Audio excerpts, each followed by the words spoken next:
Watch this. I'm afraid, Claire. I'm afraid of what they're gonna do to this town. You see, Umbrella, they had an incident. I'm talking Chernobyl, if you know what I mean. People are getting sick. You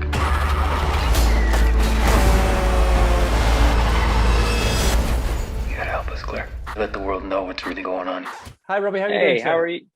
Good. How are you? I'm not too bad, thanks. Thanks very much for speaking to me. Congratulations on the movie. I watched it yesterday. It's fantastic. It's a brilliant ride.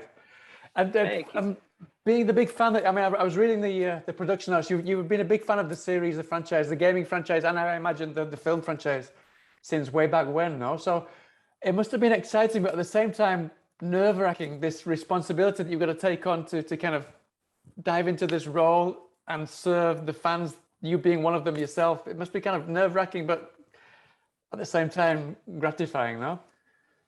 You know, I maybe should have been more nervous than I was, but like, I just felt so confident about the character because not only my time spent playing the game and watching the movies and being so familiar with this world, but also having met with Johannes and read his script and just realizing or finding out very quickly that he was the right guy to helm the project. I just felt so confident, you know, in his hands, talking about the tone of the movie, the characters, what mattered from the game to the movie, you know, the liberties that he would take to, you know, fully form a film and take these characters who, you know, from the game to the movie, he needed to make them a little more human and find those relationships and that connective tissue that make you care about these people.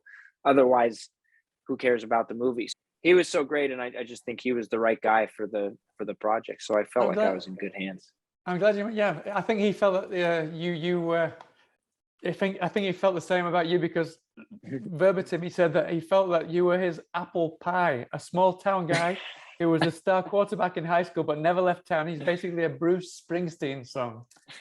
What do you think? What do you think made him think of apple pie and Bruce Springsteen when he cast you? Oh, that's funny. I don't know. I mean, our big thing when I first met with him for the movie was we just geeked out and talked about the games for so long. And, you know, I think it helps that I look like the human version of the character. But also like I grew up playing hockey. I grew up playing video games. Like it's kind of a world that makes a lot of sense to me. Yeah, I didn't really grow up in a small town, but, I don't know. I just kind of felt at home with the character. And I think once you got Chris's suit on, you kind of almost had like an out of body experience, no? First time I put the green flak jacket on was just like, this is it. I'm like, you know, we tried on a few jackets that weren't the green flak jacket just because, you know, maybe you don't want to go too on the nose with the character. And then we put it on and we're like, this is, how stupid would we be not to do this? This is perfect. And I remember Johannes got notes from Capcom on like each character after the first wardrobe fitting. And it was like, Chris, no notes, looks just like him. So speaking of Capcom, I believe that they actually sent some of the actual drawings of the sets, no? So you actually got to live inside the sets as well, no? Yeah, Johannes asked for the blueprints for the Spencer Mansion and the police station, and I mean, he nailed it. Him and the production designer and props and set design, everybody just like, I remember the first time I set foot in the Spencer Mansion, like foyer, I was just like, I've been here 1,000 times. I've just been on the other end of a controller for it. So this is like, that was a super, super surreal moment and just kind of a look around like, this is awesome. Yeah. And at the same, but I mean, obviously, those things were as similar as specific as possible to kind of recreate the games. But at the same time, Johannes wanted to create zombies that were kind of fresh and different. So he gave them more kind of like they've got to kind of suffered like radiation or something like that. So it was kind of different. Can you tell me a little bit about working with these new zombies? And I believe things were so chaotic that you actually hurt yourself quite seriously without even realizing, no?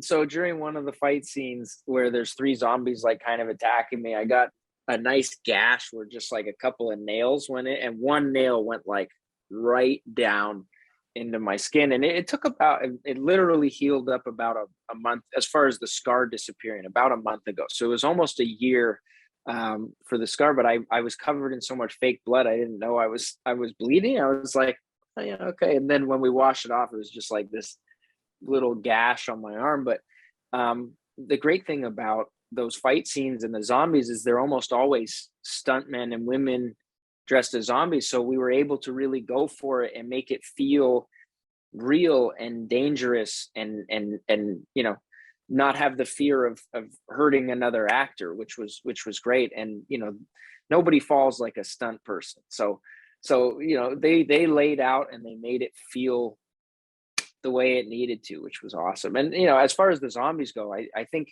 if you took the zombies straight from the first game, it would be a little bit slow. Like, you know, you could run around them in a room in the first, you know, if you didn't have ammo, you could just bypass them, and that would make the game or make the movie a little bit weird to watch. So I think that the liberties taken with the zombies were really good. They feel accurate to the first, you know, the first and second game while still feeling dangerous and fresh. 25 years and my life is still. We have to contain this. Trying to get up that great big hill of hope. Shall we go? For a destination. I'm a big fan of a previous film that you actually produced and starred in, which was Code 8, and I know that there's a sequel on the way. How soon could we get to see that? Thank you. We're in week 4 of production on Code 8. Right. I have a couple days off just for this. We're shooting in Toronto. It's a Netflix original. It's a bigger budget. It's a badder movie. It's really awesome. I'm super excited about it. We brought back, you know, as much of the same crew from the first one as we could. It's really, really, really cool. I'm super proud of what we're doing, and I think it's going to be pretty awesome. And obviously, because you're producing, would the next step for you maybe be to direct something? Is that something that you've thought about? I'd like to. I have thought about. I'm going to make a push for directing an episode of Upload. You know, hopefully we get a third season, so I'll make my push there, and maybe Amazon gives me a shot. But you know, I've now I executive produced the first Code 8. I just finished producing a movie in Vancouver. There was a romantic comedy of only a lower budget, and then now producing, you know, Code 8. I'm feeling pretty good, and it would be pretty fun to get behind the camera on that one. Brilliant. Well, Robbie, thank you so much for your time. I wish you the best of luck with the film. I'm sure it's going to go down really, really well. And I hope to speak to you sometime in the future. That'd be great. Nice talking with you.